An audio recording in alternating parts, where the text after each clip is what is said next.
जय हिंद। आप सभी का स्वागत है आपके अपने YouTube channel Rahul talent institute में। दोस्तों आज की इस वीडियो में हम लोग बात करेंगे क्लास 12th के दूसरा चैप्टर का ऑब्जेक्टिव के बारे में। दोस्तों दूसरा चैप्टर का जो ऑब्जेक्टिव बनता है वो काफ़ी सारे ऑब्जेक्टिव क्वेश्चन बनते हैं, लेकिन हम पूरे चैप्टर का जो है निचोड़ आपको लेकर आए हैं। दोस्तों इससे बाहर अगर आपको एक भी ऑब्जेक्टिव क्वेश्चन पूछा जाए तो आप जो है कॉमेंट सेक्शन में हमें पूछ सकते हैं, जवाब दे सकते हैं। आपका जो है ये क्वेश्चन आपका बाहर आ जाएगा, यानी कि मैं आपको पूर्ण गारंटी देता हूं कि इससे बाहर एक भी ऑब्जेक्टिव क्वेश्चन आपके नहीं बनेंगे इस चैप्टर से। तो दोस्तों चलिए बिना देरी के इस वीडियो को स्टार्ट करते हैं। और ये दोस्तों आपको जो है 12th क्लास के राजा किसान तथा नगर, जिसे वैदिक काल भी कहा जाता है, ठीक ना। तो चैप्टर का नाम मेनली जो है राजा किसान तथा नगर है। वैदिक काल भी कई सारे बुक जो है लिखते हैं। तो चलिए बिना देरी किए, और इस वीडियो में जो है हम लोग 70+ क्वेश्चन करने वाले हैं, इंपॉर्टेंट सब, जो कि आपके बोर्ड लेवल होने वाले हैं। तो दोस्तों चलिए बिना देरी के इस वीडियो को शुरू करते हैं। तो सबसे पहला जो क्वेश्चन है वो क्या है, तो वह है क्षेमेद्र की रचना कौन सी है।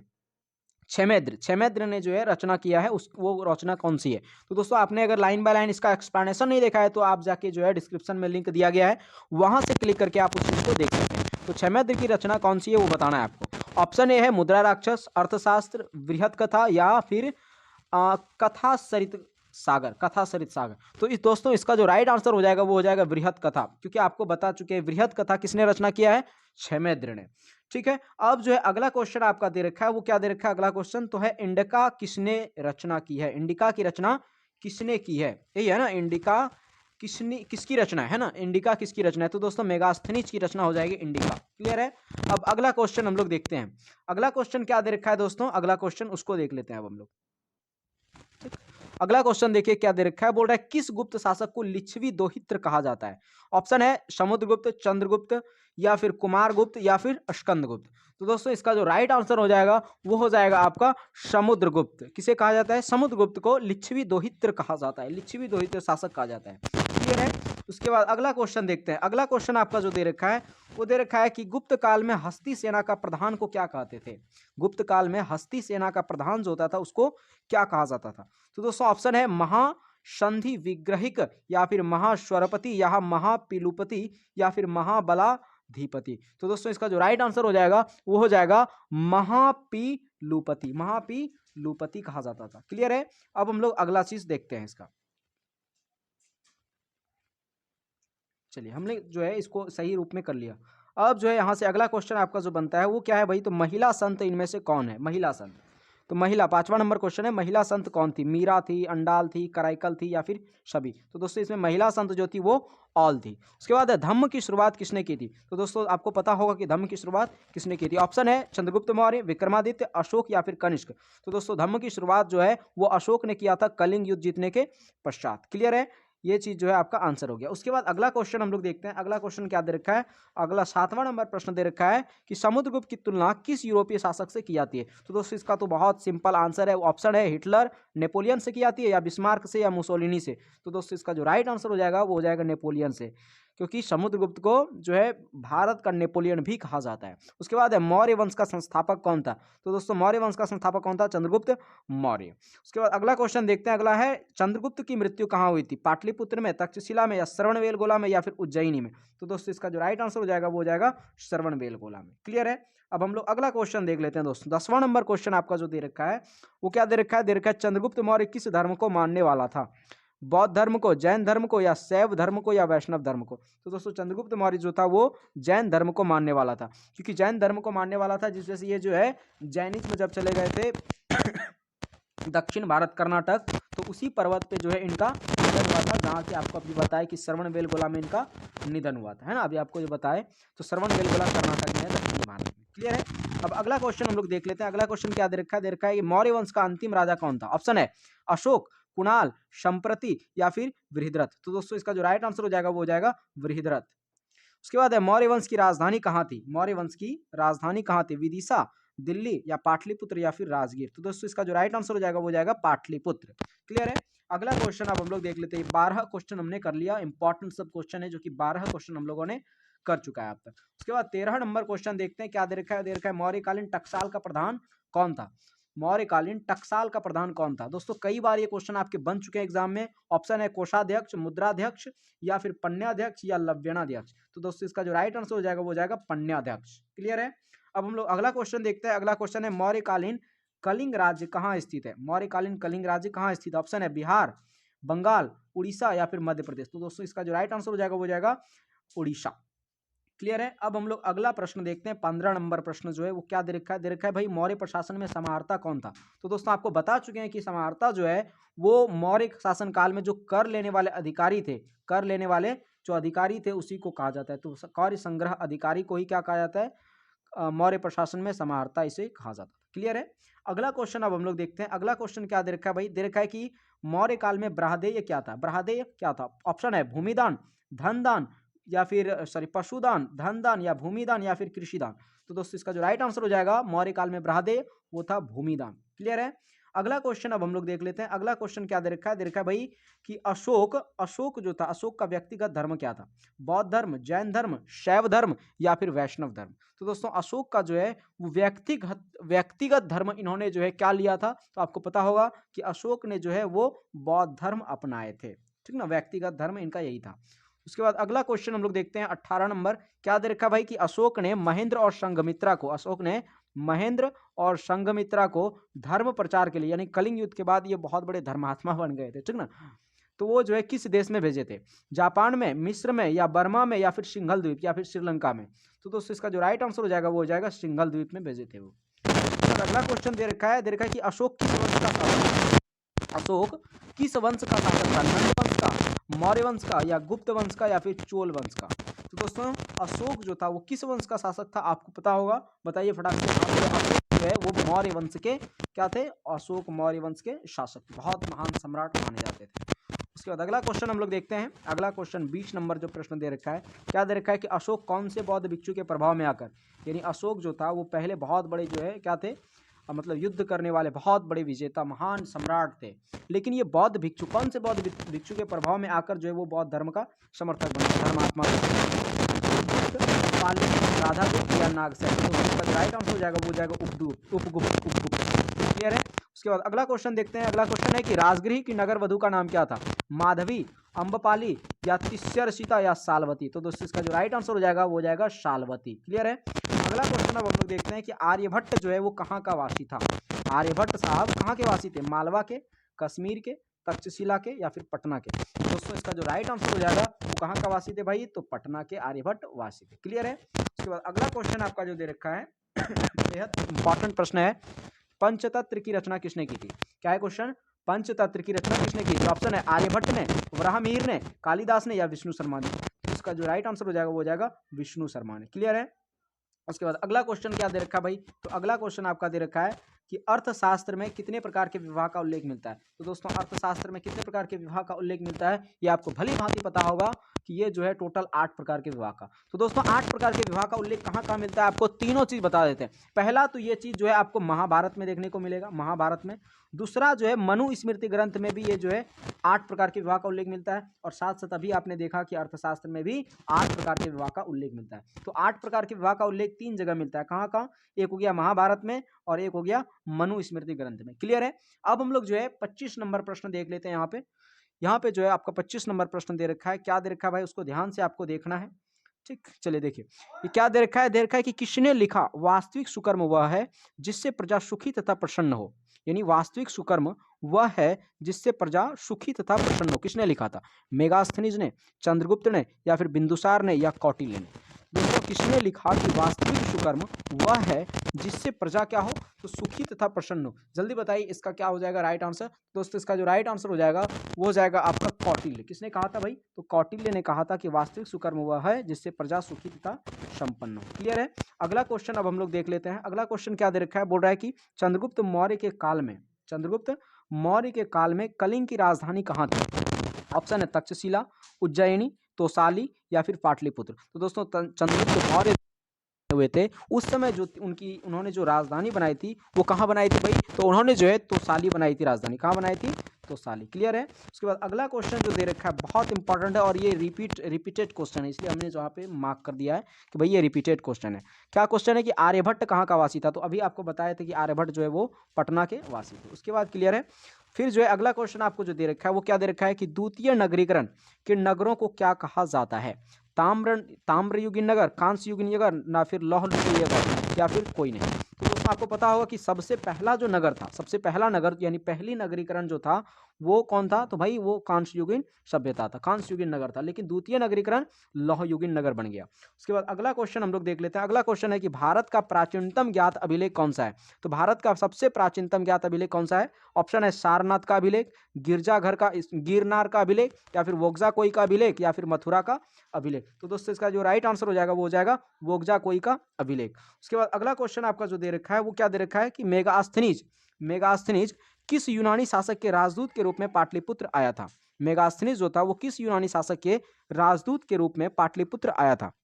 ऑप्शन है सिकंदर, फिलिप, या सेल्यूकस, या फिर डिमोट्रियस। तो दोस्तों इसका जो राइट आंसर हो जाएगा कि मेगास्थनीज किस यूनानी शासक के राजदूत के रूप में आया था? तो वो सेल्यूकस के राजदूत के रूप में पाटलिपुत्र आया था। क्वेश्चन यहां से देखिए घुरा के आपको पूछ सकते हैं कि कौन यूनानी यात्री जो है वो राजदूत के रूप में पाटलिपुत्र आया था? तो इसका जो राइट आंसर आपको देना है मेगास्थनी। इसलिए इस क्वेश्चन को आप भली भांति और सही से आप पढ़ लीजिए इसको, ठीक, और नोट भी करते जाइए साथ साथ। उसके बाद अगला क्वेश्चन दे रखा है 30 नंबर प्रश्न है कि कलिंग युद्ध का वर्णन किस अभिलेख में किया गया है? कलिंग युद्ध का वर्णन किस अभिलेख में किया गया है? तो दोस्तों आपको पता होगा कि टोटल जो अभिलेख है वो 44 अभिलेख है। अशोक का अभी तक का प्राप्त जो है वो कितना अभिलेख है? 44 अभिलेख अभी तक का प्राप्त अशोक का अभिलेख है। लेकिन बोला है कि कलिंग युद्ध का वर्णन किस अभिलेख में किया गया है, यही क्वेश्चन है ना। तो कलिंग युद्ध का वर्णन जो है वो ऑप्शन है 10वें अभिलेख, 11वें अभिलेख, या 12वें, या फिर 13वें। तो दोस्तों इसका जो राइट आंसर हो जाएगा वो जाएगा 13वें अभिलेख। 13वें अभिलेख में जो है कलिंग युद्ध का वर्णन किया गया है। उसके बाद अगला क्वेश्चन है, अगला क्वेश्चन क्या दे रखा है कि चीनी यात्री फाहियान किस शासक के काल में भारत आया था? चीनी यात्री फाहियान किस शासक के काल में भारत आया था? तो ऑप्शन है दोस्तों चंद्रगुप्त मौर्य, विक्रमादित्य, या फिर अशोक, या फिर कनिष्क। तो दोस्तों इसका जो राइट आंसर हो जाएगा वो हो जाएगा दोस्तों आपका विक्रमादित्य। विक्रमादित्य के शासन काल में चंद्रगुप्त जो है कहाँ आए थे भाई? चीनी यात्री फाहियान जो है वो भारत आए थे। क्लियर है? उसके बाद अगला क्वेश्चन देखते हैं 32 नंबर प्रश्न, बेहद इंपॉर्टेंट प्रश्न है। क्या दे रखा है? बोल रहा है कि भाई मेगास्थनीज जो था वो किस भारतीय शासक के दरबार में आया था? बहुत इंपॉर्टेंट है। मेगास्थनीज ने जो है इंडिका एक ग्रंथ भी लिखा है, बहुत इंपॉर्टेंट है, जो कि यात्रा वृत्तांत इनका है। मेगास्थनीज किस भारतीय शासक के दरबार में आया था? ऑप्शन है अशोक के दरबार में, बिंदुसार के दरबार में, या चंद्रगुप्त मौर्य के दरबार में, या स्कंदगुप्त के दरबार में। तो दोस्तों इसका जो राइट आंसर हो जाएगा वो हो जाएगा चंद्रगुप्त मौर्य के दरबार में आए थे। क्लियर है यहाँ तक? उसके बाद अगला क्वेश्चन हम लोग देखते हैं, बहुत इंपॉर्टेंट प्रश्न ये हम बता रहे हैं आपको, और 70 प्लस ऑब्जेक्टिव क्वेश्चन कराए जा रहे हैं, बेहद इंपॉर्टेंट सब। उसके बाद है 33 नंबर, किस अभिलेख में सती प्रथा बहुत इंपॉर्टेंट है, ये सती प्रथा के बारे में हमने चर्चा कर रखा है पहले भी। सती प्रथा का उल्लेख मिलता है किस अभिलेख में? किस अभिलेख में? ऑप्शन है प्रयाग अभिलेख, एरण अभिलेख, महारौली अभिलेख, या मथुरा अभिलेख। तो दोस्तों इसका जो राइट आंसर हो जाएगा वो जाएगा एरण अभिलेख में सती प्रथा के उल्लेख का वर्णन मिलता है। सती प्रथा का मतलब होता है कि जब पति का यानी कि किसी भी स्त्री के पति का निधन हो जाए तो उसके साथ जो है उनको भी दहन कर दिया जाता था चिता पे बैठा के। क्लियर है? उसके बाद अगला क्वेश्चन है इवान भट्ट की रचना कादम्बरी।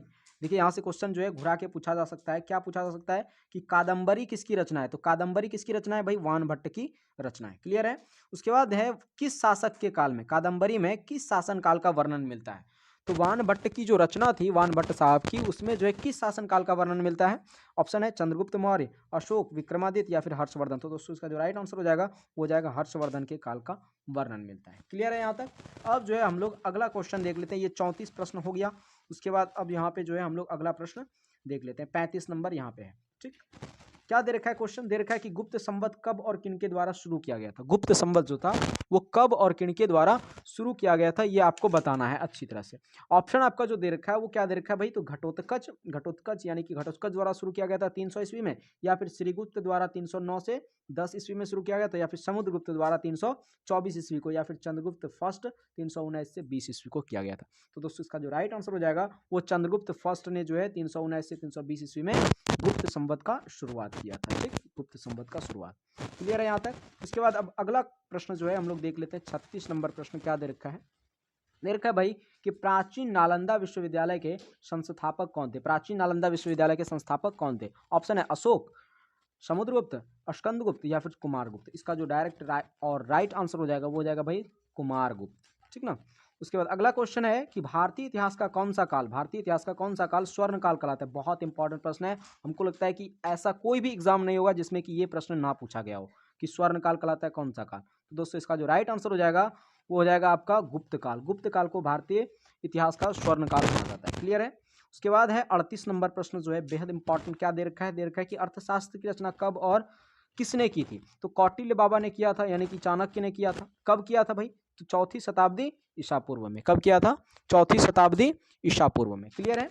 उसके बाद 39 नंबर प्रश्न क्या है कि नालंदा विश्वविद्यालय के छात्र इनमें से कौन है। तो नालंदा विश्वविद्यालय के छात्र इनमें से कौन है, ऑप्शन देखिए, फाहियान, ह्वेनसांग, हर्ष या फिर कुमार गुप्त। तो दोस्तों इसका जो राइट आंसर हो जाएगा वो हो जाएगा ह्वेनसांग। ह्वेनसांग जो है नालंदा विश्वविद्यालय के क्या थे, छात्र। उसके बाद अगला क्वेश्चन देखते हैं। अगला क्वेश्चन 40 नंबर क्या दे रखा है कि किस गुप्त शासक को उसके सिक्कों पर वीणा बजाते हुए दिखाया गया है। किस गुप्त शासक को, ऑप्शन आपका दे रखा है कि चंद्रगुप्त प्रथम को, चंद्रगुप्त द्वितीय को, समुद्रगुप्त को या फिर स्कंदगुप्त। यहाँ पे कंदगुप्त लिखा गया है लेकिन स्कंदगुप्त सम्राट है। ठीक, तो इसका जो राइट आंसर हो जाएगा वो हो जाएगा समुद्रगुप्त, जिसे कि भारत का नेपोलियन भी कहा जाता है। उसके बाद अगला क्वेश्चन 41 नंबर जो दे रखा है वो क्या दे रखा है कि उत्तरी पश्चिमी भारत में प्राप्त अशोक के अभिलेखों में किस लिपि का प्रयोग किया गया है।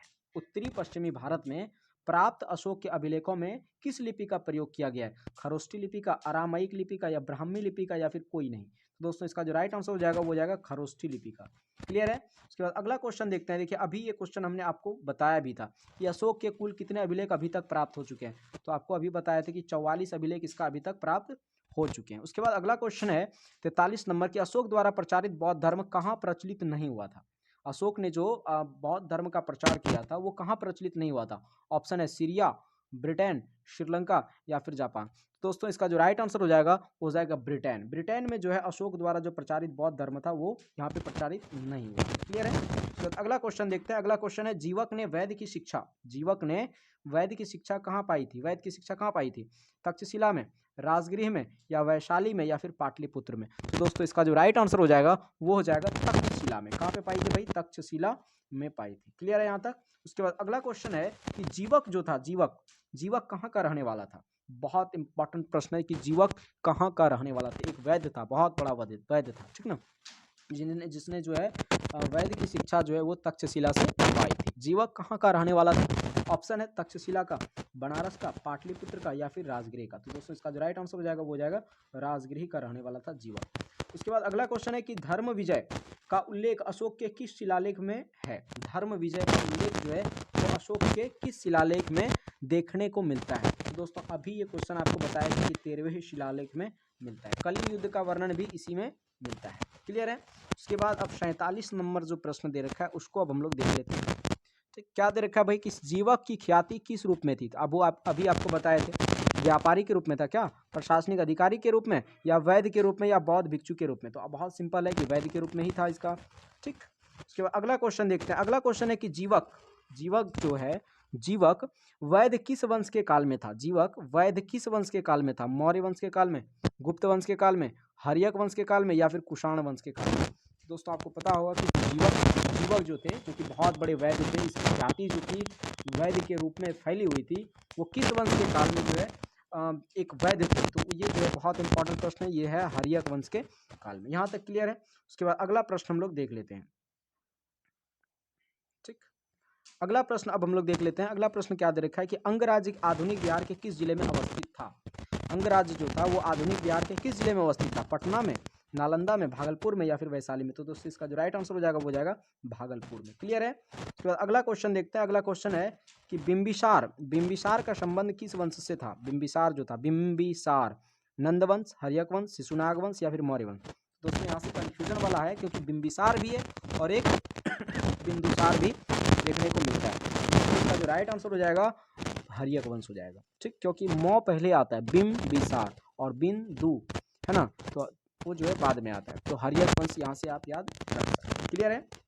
उसके बाद अगला क्वेश्चन जो है वो क्या है कि जरासंध का संबंध किस वंश से था। जरासंध, जरासंध आपको पता होगा कि राजा थे। ठीक, तो जरासंध जो है वो किस वंश से संबंधित है ये आपको बताना है, बेहद इंपॉर्टेंट है।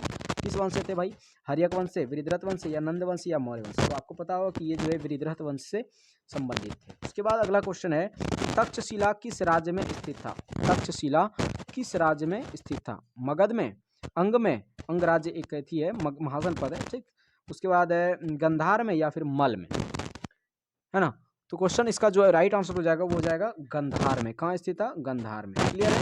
उसके बाद अगला क्वेश्चन है कि सेल्यूकस जो था, सेल्यूकस ने अपनी पुत्री का विवाह किस राजा से किया था? सेल्यूकस जो था उन्होंने जो है अपनी पुत्री का विवाह जो है वो किस राजा के साथ किया था? अशोक के साथ, बिंबिसार के साथ, चंद्रगुप्त मौर्य के साथ, कनिष्क के साथ। तो दोस्तों इसका जो राइट आंसर हो जाएगा वो हो जाएगा चंद्रगुप्त मौर्य के साथ। क्लियर है। उसके बाद अगला क्वेश्चन जो दे रखा है वो क्या दे रखा है कि कालिदास जो है वो किसके समकालीन थे? कालिदास जो है वो किसके समकालीन थे? ऑप्शन है अशोक, समुद्रगुप्त, चंद्रगुप्त टू को ही विक्रमादित्य कहा जाता है, कनिष्क से। तो ये जो राइट आंसर हो जाएगा वो हो जाएगा चंद्रगुप्त टू के। क्लियर है। उसके बाद अगला क्वेश्चन है कि भारत का नेपोलियन किस शासक को कहा जाता है? अशोक को, समुद्रगुप्त को, अकबर को या फिर चंद्रगुप्त को? तो भारत का नेपोलियन, अभी आपको बताए थे कि भारत का नेपोलियन जो है वो किसे कहा जाता है? समुद्रगुप्त को। समुद्रगुप्त की तुलना किसे नेपोलियन से की जाती है, इसकी तुलना। क्लियर है। उसके बाद अगला क्वेश्चन हम लोग देख लेते हैं। अगला क्वेश्चन क्या दे रखा है भाई? तो अगला क्वेश्चन है कि मगध की प्राचीन राजधानी कहाँ थी? मगध जो था वो बहुत बड़े सबसे ज़्यादा सबसे पावरफुल अगर महाजनपद पूछा जाए तो वो कौन है? मगध ही है।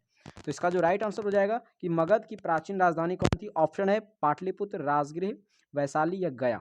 तो दोस्तों इसका जो राइट आंसर हो जाएगा वो हो जाएगा पाटलिपुत्र। कहाँ थी प्राचीन राजधानी इसकी? पाटलिपुत्र। क्लियर है।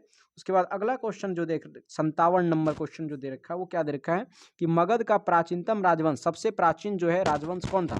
नंदवंश, मौर्य वंश या फिर हर्यक वंश या शिशुनाग वंश? तो आपको पता हो कि सबसे प्राचीनतम राजवंश कौन था? हर्यक वंश, है ना। और पहले इसके राजा कौन थे भाई? बिंबिसार।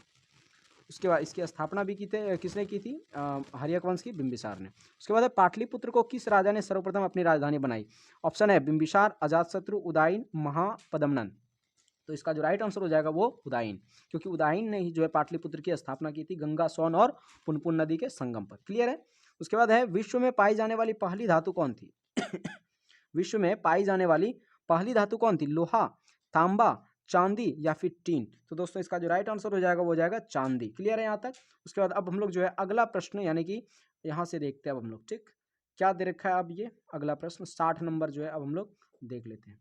क्या है 60 नंबर प्रश्न भाई? तो 60 नंबर दे रखा है कि पाटलिपुत्र नगर की स्थापना उदयन ने, हाँ देखिए क्या दे रखा है कि पाटलिपुत्र नगर की स्थापना जो है वो किसने किया था? अभी बताया आपको कि उदयन ने ही किया था। उदयन ने किया था, लेकिन कहाँ किया था? किस नदी के संगम पर की थी? तो अभी बताए गंगा, स्वर्ण, पुनपुन नदी के संगम पर। तो ऑल हो जाएगा इसका आंसर। उसके बाद अगला क्वेश्चन है कि रथमूसल नामक आक्रामक यंत्र का प्रयोग किस जनपद में सबसे पहले किया गया? काशी में, वैशाली में, मगध में या फिर कौशल में? तो दोस्तों आपको राइट आंसर पता होगा कि मगध में ही सबसे पहले रथमूसल नामक आक्रामक यंत्र का प्रयोग किया गया था। उसके बाद है कि ताम्रलिप्ति बंदरगाह कहाँ अवस्थित है? ताम्रलिप्ति बंदरगाह जो है वो कहाँ अवस्थित है? बहुत इंपॉर्टेंट क्वेश्चन है। आपका ऑप्शन है गुजरात में, केरल में, बंगाल में या महाराष्ट्र में? तो दोस्तों इसका जो राइट आंसर हो जाएगा वो हो जाएगा बंगाल में। क्लियर है यहाँ तक। उसके बाद हम लोग अगला प्रश्न देखते हैं। अगला प्रश्न है कि इलाहाबाद प्रशस्ति के लेखक कौन थे? कालिदास, शूद्रक, हरिसेन या फिर रविकृत? देखिए इलाहाबाद प्रशस्ति एक है प्रयाग प्रशस्ति, दोनों क्वेश्चन अगर आए तो आपको मारना है बस हरिसेन। क्या मारना है? हरिसेन, क्योंकि इसके रचयिता कौन है? हरिसेन ही हैं। ठीक, हरिसेन याद रखना है आपको। इलाहाबाद प्रशस्ति पूछे या फिर प्रयाग प्रशस्ति पूछे तो इसके रचयिता कौन होंगे? हरिसेन। क्लियर है। उसके बाद अगला क्वेश्चन है कि चाणक्य जो था वो भारत के किस शिक्षण संस्थान में अध्ययन किया था? चाणक्य की अध्ययन किया था, ये नहीं बोल रहे कि अध्ययन कराते थे। वो जो है कहाँ पढ़े थे, यही बोल रहा है कहाँ वो पढ़े थे, किस भारतीय संस्थान में वो पढ़े थे। ऑप्शन आपका है कि नालंदा विश्वविद्यालय, तक्षशिला विश्वविद्यालय, विक्रमशिला विश्वविद्यालय या फिर ओदंतपुरी विश्वविद्यालय? तो दोस्तों इसका जो राइट आंसर हो जाएगा तक्षशिला विश्वविद्यालय में उन्होंने अध्ययन किया था। उसके बाद अगला क्वेश्चन है कि प्राचीन भारत में ओदंतपुरी विश्वविद्यालय कहाँ स्थित था? प्राचीन भारत में जो है वो ओदंतपुरी विश्वविद्यालय कहाँ अवस्थित था? ऑप्शन है मगध में, ऑप्शन क्या है भाई? मगध में, गांधार में, अंग में या फिर पांचाल में? तो दोस्तों इसका जो राइट आंसर हो जाएगा वो हो जाएगा मगध में। क्लियर है। उसके बाद अगला क्वेश्चन देखते हैं। अगला क्वेश्चन क्या है? अगला क्वेश्चन दे रखा है कि शक संवत की शुरुआत कब से मानी जाती है? शक संवत जो शुरुआत हुआ था वो कब से मानी जाती है? इसकी शुरुआत शक संवत की शुरुआत कब से मानी जाती है? ऑप्शन है 83 ईस्वी से, 78 ईस्वी से, 76 ईस्वी से या फिर 72 ईस्वी से। तो इसका जो राइट आंसर हो जाएगा वो हो जाएगा 78 ईस्वी से। आपको पता होगा कि विक्रम संवत की शुरुआत जो है वो 57 ईस्वी से मानी जाती है, क्योंकि उसी ईस्वी में जो है महाराजा विक्रमादित्य ने पूरे विश्व को जो है विजेता, मतलब पूरे विश्व को जो है जीत लिया था और अपना एक कैलेंडर चलाया था विक्रम संवत नाम का। क्लियर है? उसके बाद अगला क्वेश्चन देखते हैं हम लोग कि भारत की सबसे प्राचीनतम लिपि, भारत की सबसे प्राचीनतम लिपि कौन सी है? अरामाइक, ब्राह्मी, प्राकृत या फिर पाली? भारत की सबसे प्राचीनतम लिपि कौन सी है? तो दोस्तों इसका जो राइट आंसर हो जाएगा वो हो जाएगा ब्राह्मी। सबसे प्राचीनतम लिपि ब्राह्मी है। ये आपके 12th क्लास के हिंदी में भी आपको ये क्वेश्चन पूछे जाते हैं। उसके बाद है, देखिए यहाँ क्वेश्चन रिपीटेड हो गया ये, है ना, अभी आपको बता भी चुके हैं कि प्रयाग प्रशस्ति का संबंध किस गुप्त शासक से? ये प्रयाग प्रशस्ति के रचयिता अगर पूछा जाए तो हरिसेन होगा, लेकिन पूछ रहा है किस गुप्त शासक से संबंध है। ऑप्शन है चंद्रगुप्त फर्स्ट, समुद्रगुप्त, चंद्रगुप्त द्वितीय या फिर स्कंदगुप्त। तो दोस्तों इसका जो राइट आंसर हो जाएगा वो हो जाएगा समुद्रगुप्त। कौन हो जाएगा भाई? तो समुद्रगुप्त से इसका प्रयाग प्रशस्ति का संबंध है। उसके बाद अगला क्वेश्चन दे रखा है कि अपने स्वयं के खर्चे से सुदर्शन झील, ध्यान में रखना है आपको, सुदर्शन झील की मरम्मत किसने कराई थी? ऑप्शन है अशोक ने, कनिष्क ने, रुद्रदमन ने या फिर स्कंदगुप्त ने। तो दोस्तों इसका जो राइट आंसर हो जाएगा वो हो जाएगा रुद्रदमन ने। क्लियर है? उसके बाद अगला क्वेश्चन देखते हैं। अगला क्वेश्चन क्या दे रखा है? दे रखा है कि कलिंग की लड़ाई जो है वो कब लड़ी गई थी? कलिंग की लड़ाई जो है वो 261 ईस्वी में लड़ी गई थी। क्लियर है? उसके बाद अगला क्वेश्चन है कि मुद्रा राक्षस के लेखक कौन थे? तो विशाख दत्त थे। कौन थे? विशाख दत्त। क्लियर है? उसके बाद है वेद कितने हैं? वेद भाई 4 हैं। वेद कितने हैं? वेद 4 हैं। उपनिषद कितने हैं? 108। सूक्त कितने हैं? तो ऋग्वेद में सूक्त बोल रहे हैं 1028, है ना। ऋग्वेद में सूक्त कितने हैं? सूक्त की संख्या 1028। उसके बाद कनिष्क का राज्यारोहण 78 ईस्वी में हुआ था। कनिष्क का राज्यारोहण 78 ईस्वी में हुआ था और कनिष्क द्वारा ही शक संवत चलाया गया है। ठीक। 74 नंबर प्रश्न है कि अशोक ने धम्म महामात्राओं की नियुक्ति किया था। तो यहाँ से क्वेश्चन पूछेगा कि धम्म महामात्राओं की नियुक्ति किसने किया था? तो अशोक ने किया था। उसके बाद है प्रयाग प्रशस्ति के लेखक कौन थे? अभी देखिए हरिसेन है ना। प्रयाग प्रशस्ति, इलाहाबाद प्रशस्ति, उसके रचयिता कौन है? हरिसेन।